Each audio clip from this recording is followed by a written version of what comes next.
છોટાઉદેપુર સ્થિત sunrise English Gujarati medium school ખાતે સુરક્ષા સેતુ અંતર્ગત મહિલા સંરક્ષણ તાલીમ શિબિર યોજાઈ। Sunrise English Gujarati medium school Chhotaudepur ખાતે સુરક્ષા સેતુ અંતર્ગત મહિલા સંરક્ષણ તાલીમ છોટાઉદેપુર જિલ્લા પોલીસ અધિક્ષક શ્રી ઇમ્તિયાઝ શેખ સાહેબના આદેશથી અને જિલ્લા નાયબ પોલીસ અધિક્ષક ધર્મેન્દ્ર રાઠોડ સાહેબના માર્ગદર્શન હેઠળ જાસ્મીન ચેરિટેબલ ટ્રસ્ટ વડોદરા સંચાલિત JTS sports and self defence academy દ્વારા શાળાની 200 જેટલી વિદ્યાર્થીની બહેનોને સંરક્ષણની તાલીમ આપવામાં આવી હતી, જેની પૂર્ણાહુતિ રૂપે જિલ્લા નાયબ પોલીસ અધિક્ષક શ્રીની ઉપસ્થિતિમાં તાલીમાર્થી વિદ્યાર્થીઓ દ્વારા પ્રદર્શન કરવામાં આવ્યું હતું। પ્રદર્શન બાદ તાલીમ આપનાર કોચ જાબીર હુસૈન મલિકનું સન્માન જિલ્લા નાયબ પોલીસ અધિક્ષક ધર્મેન્દ્ર રાઠોડ અને શાળાના એમડી ડિમ્પલબેન સોની અને આચાર્ય હેતલબેન ઉપાધ્યાય દ્વારા પ્રમાણપત્ર અને મોમેન્ટો આપવામાં આવ્યું હતું।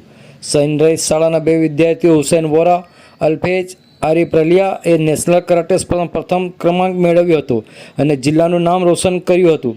તેઓને જિલ્લા નાયબ પોલીસ અધિક્ષક શ્રી ધર્મેન્દ્ર રાઠોડ અને શાળાના એમડી ડિમ્પલ સોની, શાળાના આચાર્ય હેતલ ઉપાધ્યાય અને તમામ શૈક્ષણિક ગણ દ્વારા વિજેતા વિદ્યાર્થીઓ અને તાલીમાર્થી વિદ્યાર્થીઓને શુભેચ્છા પાઠવવામાં આવી હતી।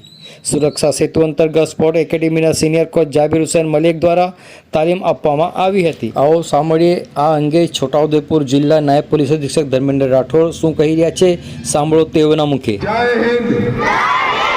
Very good, thank you madam, Dimple madam, Hetal madam કે જેમના લીધે આજે હું અહીંયા ઊભો રહી અને તમારી સમક્ષ બોલી રહ્યો છું। અને જાવેદભાઈ તો અમારા સરકારી સ્કૂલો છે એની તમામ દીકરીઓ માટે સેલ્ફ ડિફેન્સની તાલીમ છેલ્લા 4-5 વર્ષથી આપે છે આપણી સંસ્થા મારફતે। તો તમને આ જે શીખવા મળ્યું, હજી આગળ ઉપર પણ આમાં ઘણું શીખવા જેવું છે। મારી તમામને શુભેચ્છાઓ છે કે આગળ તમે વધારે શીખો આમાં, અને આવનારા યુગમાં દીકરીઓનો જ મોટો ફાળો છે। તમે જોઈ શકો છો કે આપણી સ્કૂલના મેઇન મેડમ છે ડિમ્પલ મેડમ, હેતલ મેડમ, બરોબર? એટલે એના પરથી તમને અંદાજ આવી જાય કે તમારે લોકો એવા સ્થાન લેવાના છે। સાથે સાથે આપણે છે ને શારીરિક મજબૂત પણ થવાનું છે। દુનિયામાં જેમ સારા માણસો છે તેમ ખરાબ માણસો પણ છે, એટલે દુષ્ટ જે આપણે કહીએ એનાથી પણ આપણે બચવાનું છે। તો એના માટે થઈને જે સેલ્ફ ડિફેન્સની તાલીમ ચાલી રહી છે બધી જગ્યાએ, તો તમે પણ એમાં ભાગ લો। અને બીજા મેડમ જોડે વાત થઈ તો અમારી સી ટીમ છે જે આપણી જિલ્લાની, એના દ્વારા તમારે ત્યાં બીજા પ્રોગ્રામો કરાવીશું, જેમાં ગુડ ટચ, બેડ ટચ અને બીજા ઘણા અવેરનેસના પ્રોગ્રામ છે। અને સમય મળશે તો હું પણ ચોક્કસ આવીશ। અત્યારે તમારો સ્કૂલનો ટાઈમ છે અને મારે ઓફિસનો ટાઈમ છે, એટલે આટલું કંઈ વિરમું છું। Thank you very much.